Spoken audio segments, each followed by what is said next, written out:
Mga idol, mga kababayan, nandito na po tayo kay Idol Uding TV po. Dito po sa may Bohol, San Miguel, ayan. Dito po tayo sa kanila, ayan, bahay po nila, ayan. Pakisuportahan na lang po nyo ang channel ni Idol. Dito po tayo ngayon. At pumunta po tayo sa kanya. Kaya po, magpapatulong po tayo kay Idol. Ayan po yung bahay niya, maganda, ayan. Nakita po nyo ang regal ni Idol. Ayan, tayo po magpapasuporta kay Idol sa ating pag-vlog na ito.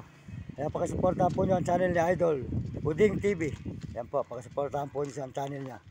At ayun naman po yung kanyang, ano ka ba ni Idol?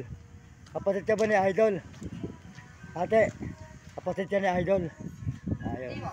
Ayun, ito po, dito na yapa po si Idol at mag-meeting daw po mga kababayan. Kaya po Kaso wala akong bossing. Ano po ba? Taga saan po ba kayo namamahay? Taga San Miguel pa. Wala po siguro. yan po, maganda po ang lugar ni Idol. Ayan, nakita po din nyo. Ayan.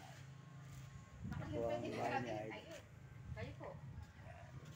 Yan, maraming salamat po. Bakit pa po kami papuntang Biak na Bato eh? Kami tibagan pa po. Masahe lang po kami. Bakit po hindi? Okay, supportahan na lang po natin ang channel ni Uding TV sa TikTok at saka po YouTube. Supportahan po natin ang kanyang channel, Uding TV po. Mga kababayan, mga kaibigan, ayan po ang kanyang, dito na po tayo sa kanya ngayon at naghihintay po tayo sa kanya at nag-meeting daw po. Maraming salamat po, maraming daw sa vlog po, nagpapaalam na uli sa inyo mga kababayan. Ayan, sayo ko lang natin yan.